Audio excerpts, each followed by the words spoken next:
Hey, Achievers! Excellent day. Don't know where this is going to go, but I'm just going to record and I'm going to talk today. You know, all of us worldwide got excited about the Mike Tyson fight, and I'm going to call it Mike Tyson fight simply because that is my generation, and I've known Michael. I've known Mike Tyson to be arguably the best fighter of all time, and man, that dude was a bad man. No matter what you want to say about him, he was a bad man. So, and then full story here, y'all. I didn't watch the fight last night because of all the buffering. Like, it literally, there's so many people that watched the fight that the episode got shut down, or the Netflix had issues and like basically shut down the entire Netflix. So I was like, at 11 o'clock, I'm like, man, hey, it's that time, and hey, I gotta go to bed. Right? It's funny. I was watching. I saw a couple reels of individuals my age asleep, right, videotaping Mike Tyson fight. Most of us don't stay up till the wee hours of the night like we used to in our youth, right? Man, gosh, how times have changed. Regardless. So anyway, I woke up, got a good night's rest. In fact, I'm on my way to the gym right now. Got a good night's rest, and I decided to watch it this morning while I was doing my content and then doing laundry, kind of multitasking. Not always really good. I don't often do that. Multitasking is the root of all evil, especially when you have certain things you want to accomplish. That's a whole new different story. But I am human, and but those are one of the biggest things we can avoid is multitasking. I did a little bit of it, even as a coach. Even though I teach my clients to overcome that, sometimes it just happens, and sometimes I enjoy multitasking. True confession. There, you got it from me. So I'm watching this, and I'm watching a 27-year-old man, prime, right? Is it Jake or Jack? I don't even know what the guy's name is. The internet famous YouTube guy that started out dancing to some song. Anyway, so I see. That was interesting what I just saw. I see a 27-year-old man going up against a man in his 50s. And then I'm watching the fight, and I'm realizing that, man, that dude's 27. You're like not even in your prime yet. Like, you're getting to that particular stage. And what's so insane to me, yes, of course, Jake beat Tyson. We know that now, and spoiler alert, so if you haven't watched it and you were like me, I was thinking, man, this dude, I think he's 58 years old, Mike Tyson. He is 58 years old, and this dude went blow to blow with a 27-year-old man that's considered a professional. No matter you want to argue about it or whatever, but however, that's insane. It just tells you that your age, regardless of the outcome, let's take the outcome out of the scenario. Regardless of the outcome, our bodies are absolutely resilient in so many aspects, especially if you know how to take care of them. And that goes with nutrition, fitness, and I'm on my way to the gym. I'm going to drive 25 minutes to go to a gym that I absolutely love because I can, and I am able, and I am blessed because of that. So, you know, all of these people are like, yeah, this is not the Mike Tyson. Well, of course it's not the Mike Tyson. But let's put perspective in perspective for a second. Let's think about a 58-year-old man. Let's take the average of 58-year-old men, or even we could say 60, or let's just say men in their 50s. Now, if you take that genre, that statistical piece, and I should be driving, right? My hand should be on the steering wheel. I'm good. I talk with my hands a lot, though. You should be able to then relate that to everybody else. And the percentage of what Mike Tyson did is probably one in the world. Like, really. And it goes also to this aspect is like, go to a beach, right? This is summer, go to the beach. When you see a in-shape person, you stare. Why? You know why? I'm going to tell you why.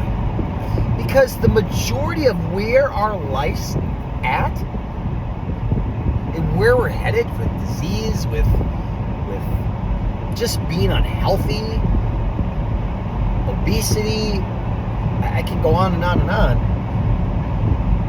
It's utterly ugly. And a lot of it has to do is we don't know how to eat, right? We go to a grocery store that's in the United States just full of garbage and junk. And then I saw this great reel. It was a guy that goes into the CVS, and in the beginning of the CVS, it's got all the candies and all the junk, and in the back is the pharmacy. He's like, what a great way to market this. He's like, you got all of the stuff that's causing the cancers and the problems up front, and then you go in the back where Big Pharma is, and they give you a pill, and then they're like, now here, this'll change you. Why don't you begin by taking care of yourself, right? Mike Tyson, you want to say, yeah, he had injuries, but man, that dude competed, y'all. As a almost 60-year-old man competing against a 27-year-old man, basically it's his dad versus his son, right? Like, and everybody was all pro Mike Tyson. But man, at the end of the day, stop comparing basically a 60-year-old to a 20-something-year-old. Stop doing that. I guess where I'm going with all of this is, I thought the fight was remarkable. For him to stay in the ring for 8 rounds, throw less punches, and for the scorecard to be as close as it was absolutely incredible and enlightening to what you are capable of as a human. And man, Mike Tyson's a bulldog, and arguably one of the best fighters of all time. You know, minus maybe Muhammad Ali. And I used to be a sports guy for many years, coaching the basketball sector and then coaching professional women basketball and serving as the general manager. You're given, y'all, one, and I say just one body, one temple. It's not like a car where you can go buy a different car every 3 years. You can lease a car, right? You lease a car for 3 years, and then you get a brand new one. It smells new, it feels good, right? Leather interior, all the bells and whistles. A body, on the other hand, not yet. However, not yet. Maybe Elon Musk will come up with something. Maybe like an Iron Man of sorts, right? However, our body is just one, right? Maybe we could buy something on the black market. I don't know anything about that yet. I don't know. My point to all of that is, you have one temple, one foundation, one body to live long and healthy and luxurious in every aspect. And man, I give so much credit to Mike Tyson in that fight. And you know, yeah, he got hit a couple times and knocked him off his feet, but you know, I relate so well to him, being a former athlete myself, competing all the way up until I was in my 40s, basketball. I probably should do a podcast with the entire story about my basketball career. I will. I'll say this really quickly. When I get around my basketball buddies, they always talk about Hicks hitting 3, Hicks shooting and making 9 threes in one basketball. That's been my guys like to hear that? I know we always should go back, but sometimes it's kind of fun to remember those things, right? You don't stick with it, right? You just see how far you've come. And now my buddy, his son is really a good basketball player, and his son is like a 6'5" guard right now, and he's really a good shooter. And he's like, Hicks, how about you to play against him? And I'm like, man, I stopped playing when you wanted to play me. We went up to River Falls to see my friends. I usually make a yearly summer trip to go see them because they live near the cities, Minnesota to be exact. And I'll never forget this. We were literally, they're like, oh, we're gonna go just play like a shooting game, and I was like, okay. I didn't have basketball shoes anymore. Like I got rid of my jerseys. I got rid of everything. And mind you, my buddy Q, and I love this dude. This dude is an amazing, talented basketball player. In fact, he had played in now it's called the NBA G League or the Gatorade League. He played in the NBA. I think it was called the IBA at the time. So International Basketball Association. So very comparable to the G League now. 6'8", 6'9", massive vertical, like 42-inch vertical, dunking over cats, had a great turnaround jump shot, probably mid-range. Anyway, I met him when I was like 19, 20 at the YMCA. And I was like, oh man, I saw this guy. I was at the gym just working out, putting up some shots. And I'm like, I'm going to go ask him to play one-on-one. So I play one-on-one, and the dude's just destroyed me. SWAT every shot. Mind you, I'm 5'11" on a good day. All right, 5'11" was what my roster always said when I played in college. So he's swatting my shot, and I lose bad. Full circle over the course of the years, we would go at it. Eventually, I got really good because I played against him, and I had to. If I didn't have a good work, a good movement, a good penetration, a good crossover, pull up, and that was my thing. I would send you one way, come back, and I'd pull up. If I didn't have that ability to play against him any better, I never would have been as good as I was. With all that, I wish I would have known him sooner because I think it would have been helpful. But anyway, so the way we played, and man, we would battle each other, and I always sometimes I'd let my nails grow. And when I let my nails grow, I would. It's a really handsy kind of player, and I'd scratch him, man. Dude would just be like scratched like Freddy Krueger.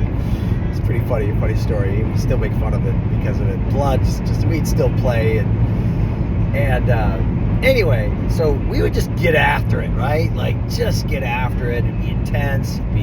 It'd be hard, and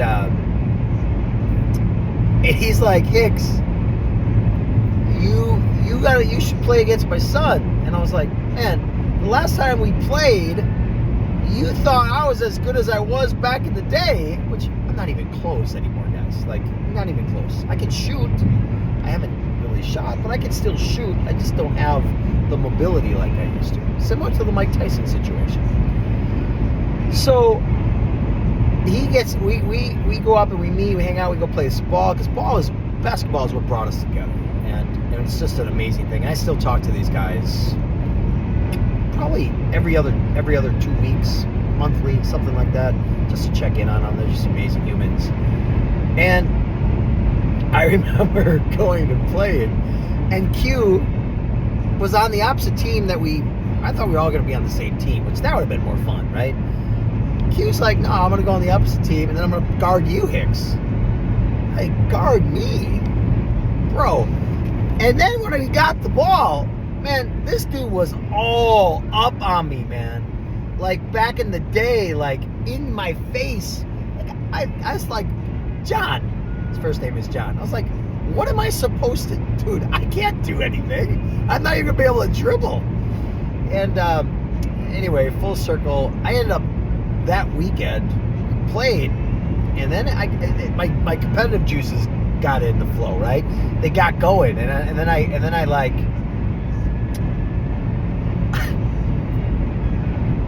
we got into. We were like, it was like I was back at myself, probably not as good, but my competitive juices came back. I was like, okay, Then I went for a play, and I threw out my back. Literally could not do anything. I was like, I'm done. I had to walk off the court. So I say all this because what a cool opportunity that Mike Tyson had to go and compete against a 27-year-old man. He didn't get his ass knocked out.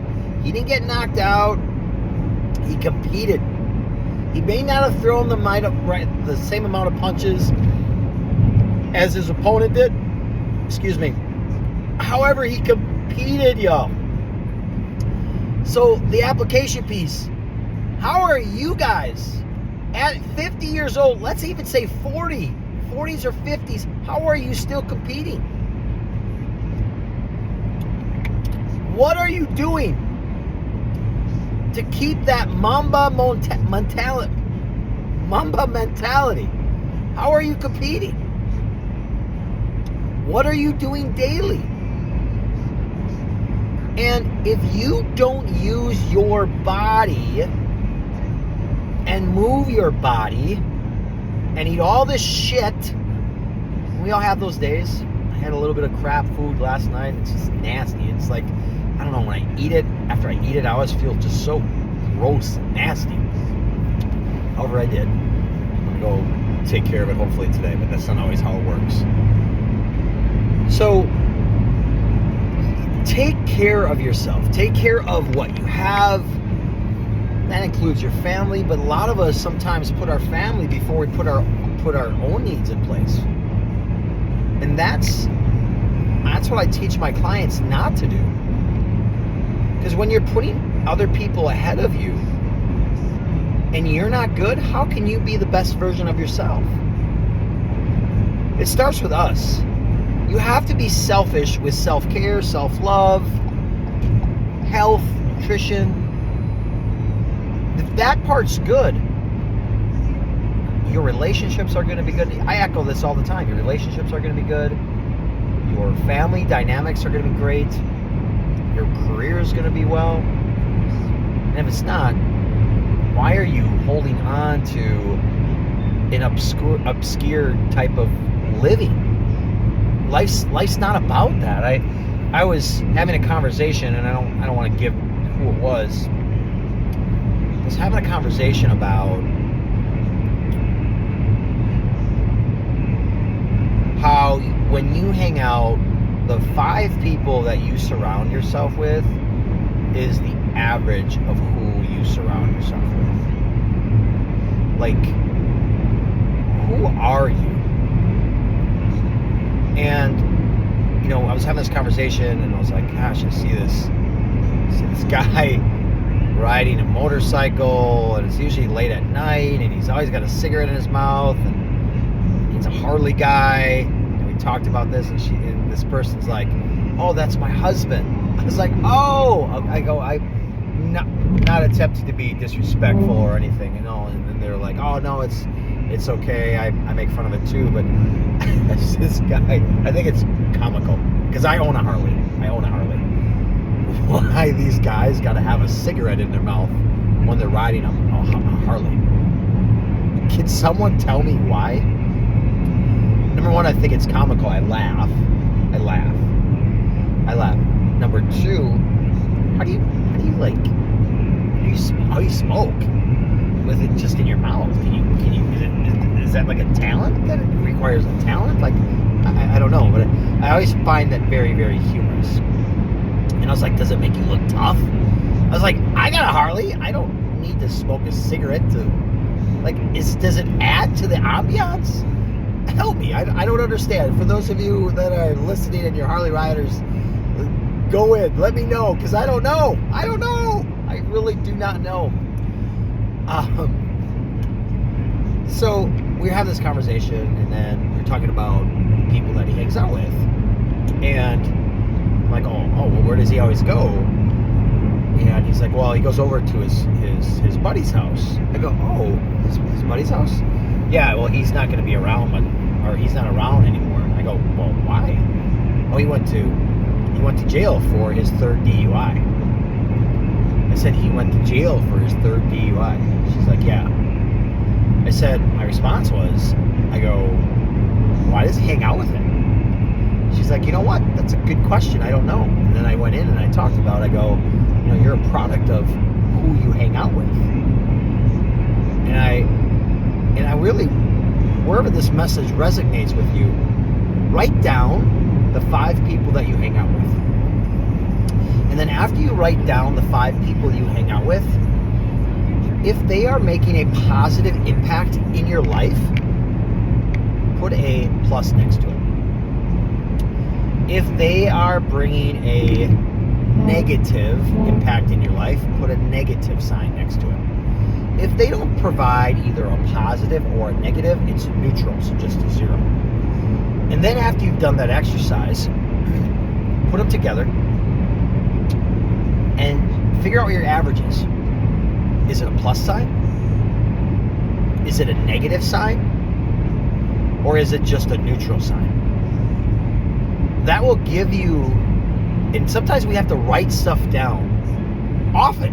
In fact, a lot of what I do is I teach clients, especially with the overthinking and the worrying, if you don't know how to regulate it, get it out of your subconscious and into paper, you will be up at 3 o'clock in the morning aimlessly thinking about random stuff.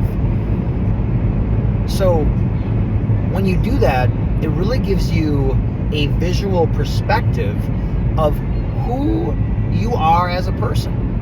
And then once you've done that exercise, the second exercise that I want you to do is ask yourself these 3 worded questions. And here they are. Who am I? Who am I?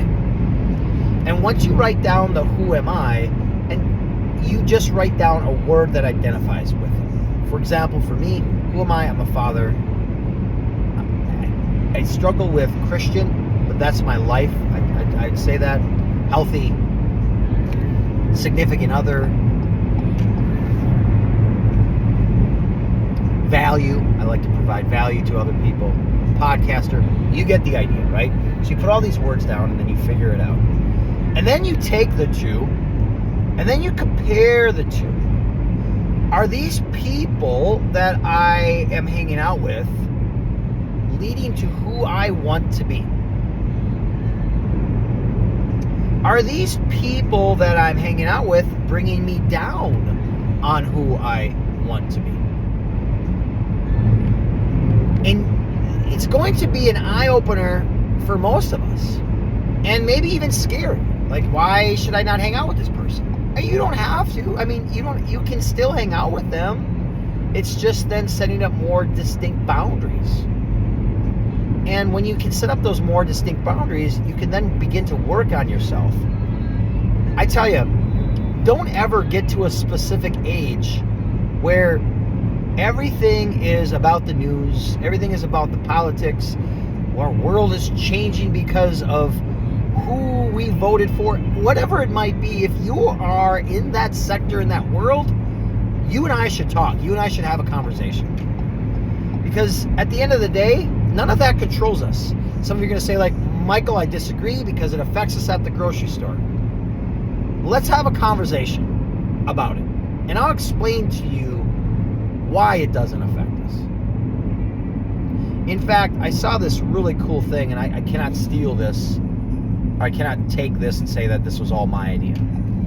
However, write down where you are now.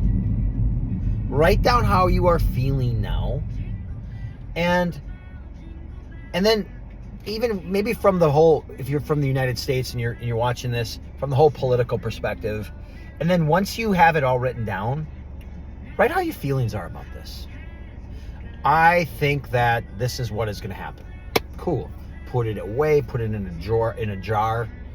And then 4 years from today, go back and look at that. Open those notes up. Oh, that didn't happen. That didn't affect me the way I thought it was going to. So, man, we talked about a lot of stuff today.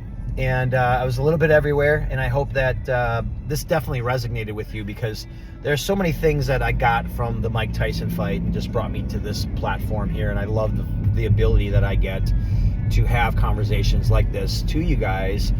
And I'm excited because daily I get to provide value for other people. And whether that's in their relationship, whether that's in their career, mindset, man, mindset is huge, y'all. Like, mindset controls so many things in our life that you don't even realize. If you're truly at a point in your life where you just feel depressed, you feel stuck, you feel uncertain, now's the time, be better than ever, is get a head start before the New Year's resolutions, because January 1st is right around the corner, y'all. We're celebrating Thanksgiving in like a week and a half.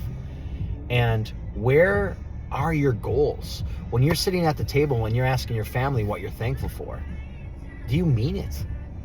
And are you genuine? And is like everything in your life should be clicking, right?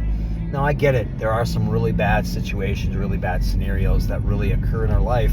And then what happens is we don't have the resiliency or the tools to overcome those things. And that's one thing too with my programming. I help you to become more resilient. I help you to build anti-fragility, which is the multitude of dealing with resiliency. Resiliency over and over and over then begins to build anti-fragility. And I talk about that in a separate podcast. So, y'all that are listening, appreciate the love, appreciate the support. And I'm actually 1 minute away from the gym, and I thought this would be a great way to just kind of bring out some thoughts. So until next time, I want you to stay consistent to the cause. I want you to be better than you were the day before. I always like to say 1% better in mind, body, and soul. And my friends, my high achievers, stay flexed.